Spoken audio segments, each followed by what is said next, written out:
Judges 6. Again the Israelites did evil in the eyes of the Lord, and for 7 years he gave them into the hands of the Midianites. Because the power of Midian was so oppressive, the Israelites prepared shelters for themselves in mountain clefts, caves, and strongholds. Whenever the Israelites planted their crops, the Midianites, Amalekites, and other eastern peoples invaded the country. They camped on the land and ruined the crops all the way from Gaza, and did not spare a living thing for Israel, neither sheep, nor cattle, nor donkeys. They came up with their livestock and their tents like swarms of locusts. It was impossible to count the men and their camels. They invaded the land to ravage it. Midian so impoverished the Israelites that they cried out to the Lord for help. When the Israelites cried to the Lord because of Midian, he sent them a prophet who said, "This is what the Lord, the God of Israel, says. I brought you up out of Egypt, out of the land of slavery. I snatched you from the power of Egypt and from the hand of all your oppressors. I drove them from before you and gave you their land. I said to you, I am the Lord your God. Do not worship the gods of the Amorites in whose land you live. But you have not listened to me." The angel of the Lord came and sat down under the oak in Ophrah that belonged to Joash the Abiezrite, where his son Gideon was threshing wheat in a winepress to keep it from the Midianites. When the angel of the Lord appeared to Gideon, he said, "The Lord is with you, mighty warrior." "But sir," Gideon replied, "if the Lord is with us, why has all this happened to us? Where are all his wonders which our fathers told us about when they said, 'Did not the Lord bring us out of Egypt?' But now the Lord has abandoned us and put us in the hand of Midian."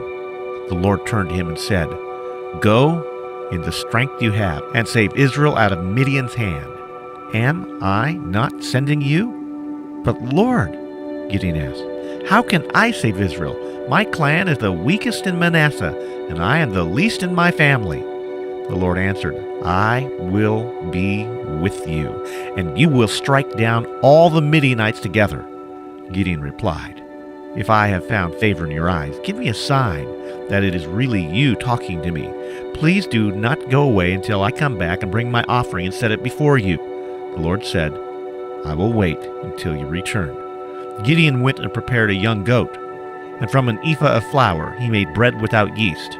Putting the meat in a basket and its broth in a pot, he brought them out and offered them to him under the oak. The angel of God said to him, "Take the meat and the unleavened bread, place them on this rock, and pour out the broth." And Gideon did so. With the tip of the staff that was in his hand, the angel of the Lord touched the meat and the unleavened bread. Fire flared from the rock, consuming the meat and the bread, and the angel of the Lord disappeared. When Gideon realized it was the angel of the Lord, he exclaimed, "Ah, sovereign Lord, I have seen the angel of the Lord face to face." But the Lord said to him, "Peace, do not be afraid. You are not going to die." So Gideon built an altar to the Lord there and called it "The Lord is Peace." To this day it stands in Ophrah of the Abiezrites. That same night the Lord said to him, "Take the second bull from your father's herd, the one 7 years old. Tear down your father's altar to Baal and cut down the Asherah pole beside it. Then build a proper kind of altar to the Lord your God on top of this height. Using the wood of the Asherah pole that you cut down, offer the second bull as an offering." So Gideon took 10 of his servants and did as the Lord told him. But because he was afraid of his family and the men of the town, he did it at night rather than in the daytime. In the morning, when the men of the town got up, there was Baal's altar demolished with the Asherah pole beside it cut down, and the second bull sacrificed on the newly built altar. They asked each other, "Who did this?" When they carefully investigated, they were told Gideon, son of Joash, did it. The men of the town demanded of Joash, "Bring out your son, he must die, because he has broken down Baal's altar and cut down the Asherah pole beside it." But Joash replied to the hostile crowd around him, "Are you going to plead Baal's cause? Are you trying to save him? Whoever fights for him shall be put to death by morning. If Baal really is a god, he can defend himself when someone breaks down his altar." So that day they called Gideon Jerubbaal, saying, "Let Baal contend with him, because he broke down Baal's altar." Now all the Midianites Amalekites, and other eastern peoples joined forces and crossed over the Jordan and camped in the valley of Jezreel. Then the Spirit of the Lord came upon Gideon, and he blew a trumpet, summoning all the Abiezrites to him. He sent messengers throughout Manasseh, calling them to arms, and also into Asher, Zebulun, and Naphtali, so that they too went up to meet them. Gideon said to God, "If you will save Israel by my hand as you promised, look, I will place a wool fleece on the threshing floor.